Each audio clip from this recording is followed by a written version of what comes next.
Yeah, Mike, obviously lethargic start, but then you come back, storm back there with the run. Are you, how do you leave? What kind of taste do you have after that game? I mean, you're disappointed with putting yourselves in that situation or more pleased with the fight that you guys showed?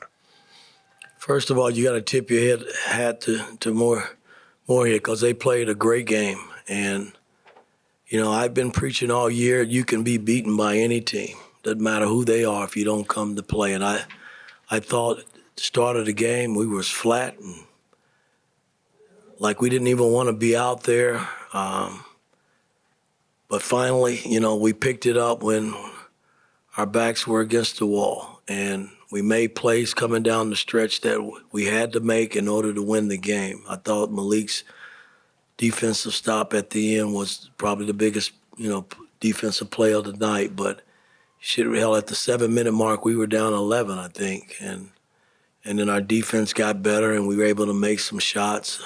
We just got to keep working, man. We got to get better in a lot of areas, man. I mean, free throws, three-point shooting. I mean, we're taking enough threes. We're just not making them. Yeah, Coach, why do you feel you guys took so long to really kind of get going, start attacking, be aggressive? If I knew that, I could really answer that question. I mean, as coaches, we think we're ready to play every time we step out on the floor. And it didn't happen tonight. For whatever reason, it didn't. But at the end of the day, the guys made the plays that they needed to make to secure the win, and that's what counts. Mike, you finished the game with a 20-4 run. Within that run, you out-rebounded Moorhead 18-5, and within that, Anthony Walker had 5 of those rebounds. Walker was consistent from the beginning. Just kind of illustrate his effort tonight and what it meant. Phenomenal. He deserves the MVP tonight. I mean, he played 22 minutes, had 18 points, 9 rebounds. By far his best game since he's been wearing an Indiana uniform, and we needed every bit of it to win this game tonight. So, he gets the game ball based on what he did tonight. But, again, I'm not taking anything away from Moorhead. They played a great game, and I'm just pleased that we didn't quit. Could easily thrown in the towel and said, hey, we'll get ready for the next game, but we didn't do that. We kept fighting and was able to get the win. Yeah, Mike, their guard Lathan, number 2, had 30 points, but he didn't score in the last 9 or so minutes. Just what kind of changed? What was the adjustment there to limit him down the stretch? Well, we struggled with the pick and roll up top. It's something that we hadn't done all year, and then he got away. I mean, he made some tough shots, and I knew they were going to go to him at the end, and I thought, they got the switch that they wanted with Malik, but Malik just held in there and kept his ground and was able to even block, get a tip, his hands on the ball when he shot it.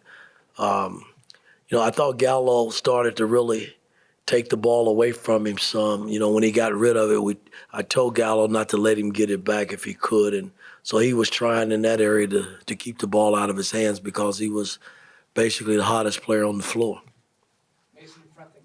Coach, you guys were down 11 at half, and it seemed like it was maybe a shorter conversation at half. You guys took the floor about 6.5 minutes to go.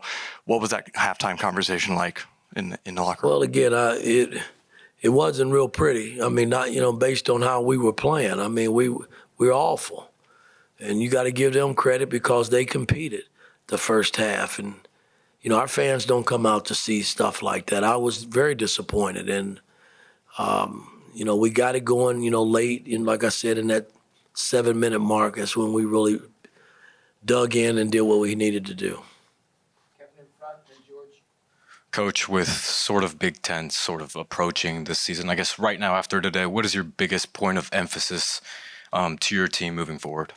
Can't concern myself with the Big Ten right now. We got a game on Thursday. That's Alabama. They're the next team up.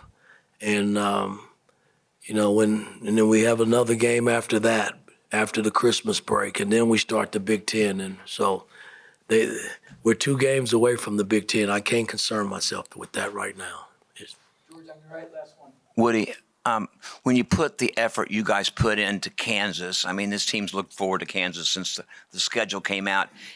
Does it often, the next game, is that the game you guys really got to worry about when you play, and it seemed like they came out, they were slow coming out for most of the game. It's a great question, Joe. I mean, my thing is, it should never be that way. When you play in this game of basketball, and especially when you playing here at home, you should never have highs and lows like that. And, the Kansas game was a great game. I thought we did a lot of good things in that game, but we just fell short. That doesn't mean you come back the next game and lay an egg to start the game. That's, it's unacceptable. And that's on me, man. I mean, I was very disappointed in how we played the first half. That should never be. And, I just gotta keep working as a coach to get them better, to make sure that we don't put ourselves in that position again.